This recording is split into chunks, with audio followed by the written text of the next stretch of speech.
दोस्तों आज की वीडियो में हम बात करेंगे ब्लेंडर में कैसे फास्ट रेंडरिंग आप कर सकते हो, कैसे आप ऑप्टिमाइज कर सकते हो ब्लेंडर का फास्ट रेंडरिंग प्रोसेस को, और उसी के साथ साथ एक और चीज़ के बारे में भी हम बात करेंगे वीडियो में। तो बने जरूर रहिए वीडियो में। शुरू करते हैं बिना किसी देरी के। Let's get started. ऑलराइट, ये मैंने एक बेसिक सीन जो है क्रिएट करके रखा हुआ है ताकि आपको टाइम वेस्ट ना करना। तो शुरू से शुरू करते हैं। बेसिकली ब्लेंडर जो है काम करता है सीपीयू एंड जीपीयू दोनों के ऊपर। तो मोस्टली अगर आपका जीपीयू अच्छा है then definitely go for it, like RTX 3090 या फिर 4080 Ti तो बहुत अच्छा है। बट अगर आपके पास उतना अच्छा जीपीयू नहीं भी है, आप सीपीयू से भी रेंडर कर सकते हो, बट ट्रस्ट मी बहुत टाइम लगता है। सो फर्स्ट ऑफ ऑल आते हैं एडिट एंड देन प्रेफरेंसेस। यहाँ पे आपको मिलता है कुछ options, cycle render devices. Basically cycles पे ही टाइम ज्यादा लगता है बिकॉज साइकिल्स क्या करता है, बाउंस लाइट क्रिएट करता है, रे ट्रेसिंग को ऑन करता है। तो जो लाइट, जो रिफ्लेक्शंस, जो रिफ्रैक्शंस होते हैं बहुत ज़्यादा रियलिस्टिक होता है, इसलिए टाइम भी ज़्यादा लगता है। सिंपल। तो यहाँ पे 3-4 ऑप्शन है, लाइक नन। अगर आप नन रखते हो तो आपके पास ना जीपीयू है ना सीपीयू है, क्यूडा या फिर कूड़ा, जो भी आप कह लो। यहाँ पे मेरा जैसे कि NVIDIA GeForce GTX 1660 सुपर जो है ग्राफिक कार्ड इंस्टॉल्ड है। उसी के साथ साथ मेरा Ryzen 7 processor 3000X 8 core processor installed है। आप चाहो तो दोनों को ऑन कर सकते हो। मैं फिलहाल इसको ऑफ इसलिए रखता हूँ ताकि मेरा बाकी का काम जो है वो CPU से हो पाए, सिर्फ GPU से रेंडर हो सके। ऑल्सो OpticX में अगर आपको दिख रहा है आपका ग्राफिक कार्ड, वो बहुत अच्छा है, मतलब वो ग्राफिक कार्ड OpticX को सपोर्ट करता है। बट अगर आपके पास वो सपोर्ट नहीं करता, आपको कुछ ऐसा ऑप्शन दिखाएगा। सो फिलहाल मैं OpticX पे रखता हूँ एंड देन मैं यहाँ से कर दूंगा save preferences and then close. तो ये होता है आपका बेसिक एकदम फर्स्ट इनिशियल स्टेप जो भी आप रेंडर करोगे उससे पहले। तो फिलहाल जैसे कि मैंने यहाँ पे रेंडर सेटिंग्स को साइकिल्स कर दिया है। तो डिवाइस जो है CPU रखा हुआ है, जैसे कि मैंने अभी मेरा CPU डिवाइस को बंद किया हुआ था। सो CPU से इसको मैं GPU कंप्यूट कर दूंगा ताकि ऑब्वियसली जो भी रेंडर होगा कंप्लीटली GPU से रेंडर होगा। तो इस चेंजेस को करने के बाद बाकी जो भी नीचे चेंजेस रहेगा मैं उसको वैसे का वैसा रखूंगा और इसको यहाँ से कर दूंगा रेंडर इमेज एंड देखते वो कितना टाइम लगता है। ऑलराइट दोस्तों, रेंडर जो है हो चुका है। आप देख सकते हो इसको टाइम लगा around 6 minute 53 seconds and 03 millisecond. मतलब अगर आप बेसिक डिफॉल्ट सेटिंग्स पर रेंडर करोगे, अपने सीन के ऊपर भी डिपेंड करता है बाय द वे सीन में कितना ज्यादा एलिमेंट्स है। यहाँ पे मोस्टली बाइक वाला जो मॉडल है उसमें बहुत ज्यादा डिटेल मैच है। तो फिलहाल 6 मिनट 53 सेकेंड्स जो कि बहुत ज्यादा है GPU के ऊपर बेस करके देखा जाए तो ठीक है। इसको फिलहाल हम करते हैं क्लोज बिकॉज आगे हम जो चेंजेस करने वाले हैं देखते हैं उसमें कितना ज्यादा ये ऑप्टिमाइज होता है।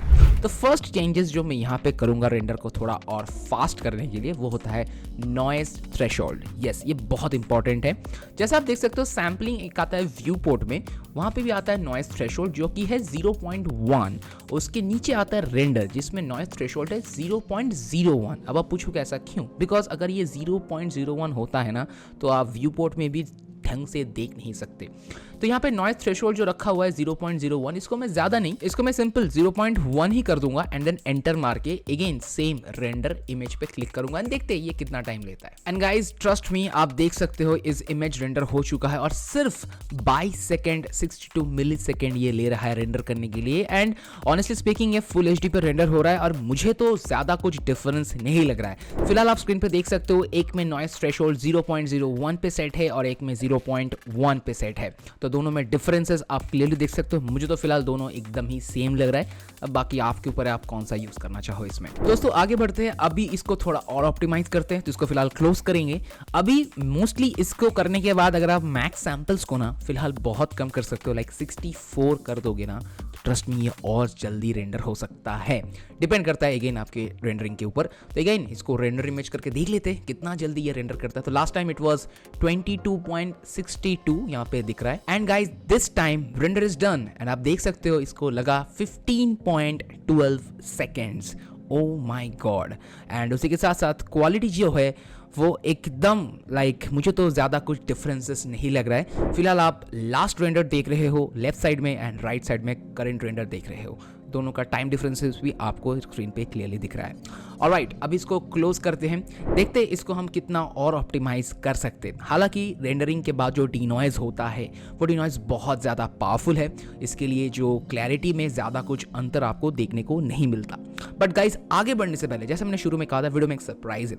अगर आपको इसको और फास्ट रेंडर करना है, अगर आप सीन में बहुत सारी चीज़ें हैं लाइक लार्ज स्केल, तो आप एक स्पेशल रेंडर इंजन को यूज कर सकते हो। Presenting to you for the very first time iRenderer। iRenderer basically एक क्लाउड बेस्ड रेंडरर है जिसको यूज करके आप अपना रेंडरिंग को बहुत ज़्यादा फास्ट रेंडर कर सकते हो। बेसिकली आप इसमें ब्लेंडर, अनरियल या फिर जो भी 3D सॉफ्टवेयर है लाइक हुडिनी हो गया, माया हो गया, मैक्स हो गया, उसमें V Ray, whatever render engine you guys can use, जिसको यूज़ करके आप आई रेंडरर, क्लाउड रेंडर को यूज़ करके आराम से रेंडरिंग कर सकते हो। जैसा आप देख सकते हैं मैंने अभी लॉन्च किया आर रेंडर फ्रॉम GPU। ये बेसिकली GPU सर्वर है फॉर रेंडरिंग, और जो इसका सॉफ्टवेयर बेस है इसको लॉन्च करने के बाद ये कुछ ऐसा एक इंटरफेस लेके आता है। हालांकि मैं इसके डिटेल में नहीं जाऊँगा, जस्ट एक ओवरलुक है। बेसिकली जैसा आप देख सकते हो यहाँ पे बहुत सारे सर्वर्स होते हैं जिसको यूज़ करके आप रेंडर कर सकते हो। लाइक एक में आपको 14090 GPU मिलेगा, एक में 6x4090 मतलब 6 GPU कार्ड आपको मिलता है, एक में 2 GPU कार्ड मिलता है, एक में 4 GPU कार्ड मिलता है। तो ऐसे अलग अलग GPU सर्वर्स है। अगर आप मशीन GPU में जाओगे, यहाँ पे क्रिएट मशीन पे क्लिक करोगे तो आपको यहाँ पे अलग अलग ऑप्शंस देखने को मिलता है। उसके ऊपर ऑब्वियसली अलग अलग प्राइसेस भी है, जिसको यूज़ करके आप अपना खुद का कस्टम सर्वर क्रिएट कर सकते हो। वहाँ पे बेसिकली आपको आपका खुद का एक सिस्टम दिया जाएगा 2 घंटे 3 घंटे के लिए रेंटल के हिसाब से, एंड देन वहाँ पे जाओ, अपना ब्लेंडर फाइल को वहाँ पे डालो या फिर अनरियल फाइल को डालो, आप आराम से वहाँ से उसको रेंडर कर सकते हो। ऑल्सो यहाँ पे क्लियरली बता देगा कि इस ऑप्शन को सिलेक्ट करने से आपको क्या क्या सिस्टम्स यहाँ पे मिल सकता है। जैसे यहाँ पे आप देख सकते हो रेडशिफ्ट मिलेगा, ब्लेंडर मिलेगा आपको, यहाँ पे अलग अलग जो रेंडरिंग ऑप्शन है, देखो यहाँ पे की शिफ्ट है, अनरियल दिख रहा है, यहाँ पे अनरियल नहीं दिख रहा है, ब्लेंडर दिख रहा है। तो अलग अलग सिस्टम के ऊपर बेस करके अलग अलग है। Single card, 2 to 4 card, 6 to 8 cards, अलग अलग ग्राफिक कार्ड के ऊपर बेस करके ये लोग रेंडरिंग करते हैं। एंड ट्रस्ट में मैंने इसको पर्सनली यूज़ किया है, पर्सनली यूज़ करने के बाद ही मैंने आपको इसका रिव्यू दे रहा हूँ। एंड ट्रस्ट में जस्ट अमेजिंग। आपके पास बेसिकली एक कस्टम सर्वर बेस्ड एक आपके पास CPU हो जाता है, जिसको यूज़ करके आप आराम से अपना रेंडरिंग को निकाल सकते हो। This is basically not for normal people. अगर आप एक कंपनी हो या फिर अगर आप प्रोफेशनल काम करना चाहते हो, वो भी जल्द से जल्द, आपके पास थोड़ा बहुत पैसा इन्वेस्ट करने के लिए है, तो डेफिनेटली आई सजेस्ट आप इसको आराम से यूज़ करो। मैं इस पर कभी नहीं कहूँगा ये फ्री है, ये डेफिनेटली फ्री नहीं है। इसके लिए आपको पे करना पड़ता है एक अमाउंट, जिसके बाद ही आपको ये सारे फीचर्स अवेलेबल होता है। सो ये था I renderer based on GPU rendering, and ये कंप्लीटली क्लाउड बेस है। ओके, अभी आगे बढ़ते हैं हमारे मेन ट्यूटोरियल पे, जहाँ पे हम आपको अभी बताएंगे इसको और कैसा आप ऑप्टिमाइज कर सकते हो। सो इसके बाद आप जाओगे सीधा लाइट पाथ पे। बेसिकली ये बाउंस लाइटेड क्रिएट करता है। तो यहाँ पे आप देखोगे बाय डिफॉल्ट सब 12, 4, 4, 12 वगैरह वगैरह है। तो मैं ये सजेस्ट करूंगा सबको बाय डिफॉल्ट 2 कर दो, एज सिंपल एज दैट।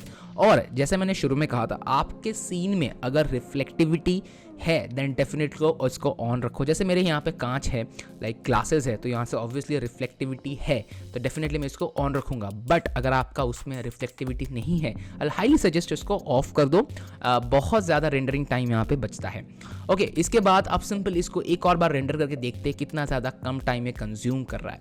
तो फिलहाल last one was 15.12 seconds, and guys ये रेंडर हो चुका है और ये 14.93 सेकेंड्स लिया है। बेसिकली इस वीडियो में आपको वही चीज बता रहा हूं जिसमें आपका रेंडर क्वालिटी भी सेम रहे और रेंडर टाइम भी कम लगे। अभी इसको क्लोज कर देंगे।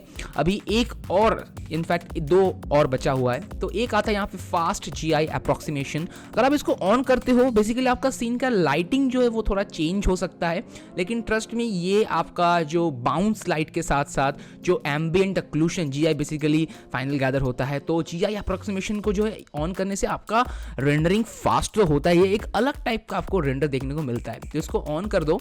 और एक चीज मैं आपको यहाँ पे दिखा देता हूँ।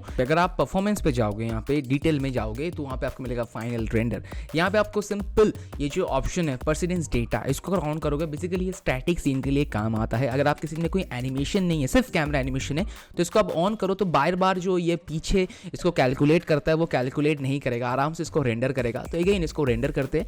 So last one was 14.93 seconds, और अभी देखते हैं कि ये कितना टाइम कंज्यूम करता है। Alright guys, it's 14.19 second. धीरे धीरे टाइम जो है बहुत ज्यादा कम हो रहा है, और आप देख सकते हो क्लैरिटी जैसे का था वैसा ही है। फिलहाल इसको क्लोज कर दो। अब लास्ट टिप आपको बता देता हूं, इसके नीचे अगर आप रेंडर टाइम को यूज करना चाहो तो भाई थोड़ा सा क्वालिटी पे कॉम्प्रोमाइज करना पड़ेगा, बिकॉज ऑब्वियसली जब आप मोशन ब्लर को ऑन करोगे, डेप्थ ऑफ फील्ड को ऑन करोगे, उसी के साथ साथ थोड़ा बहुत और एलिमेंट को डालोगे, रेंडर टाइम ज्यादा होगा। तो मैं ये सजेस्ट करूंगा, ये सेटिंग्स पे अगर आप रेंडर करते हो, ट्रस्ट मी, रेंडर इसके अलावा कम करोगे तो बेकार हो जाएगा। नेक्स्ट आते हैं वर्ल्ड सेटिंग्स पे। यहाँ पे अगर आप HDRI के जगह पे स्काई टेक्सचर वगैरह यूज करते हो, थोड़ा सा टाइम कम होता है बट उतना ज़्यादा चेंजेस नहीं होता। तो मोटा मोटी बात यह है कि अगर आपको प्रॉपर रेंडर करना है तो these are the best settings जो मैंने अभी आपको दिखाया। बाकी आपके ऊपर है, आप कौन सा सेटिंग्स को प्रेफर करोगे नीचे कमेंट करके बताओ। और अगर आपको आई रेंडरर यूज़ करना है तो नीचे दिए गए डिस्क्रिप्शन बॉक्स में उसका लिंक है, जाके वहाँ से सिंपल उसको आप परचेस करो एंड यूज़ करो cloud based GPU renderer from I renderer. मैं रजत मिलूंगा बहुत ही जल्दी एक और धमाकेदार वीडियो के साथ। तब तक के लिए देखते रहिए VFX world. Take care, bye bye.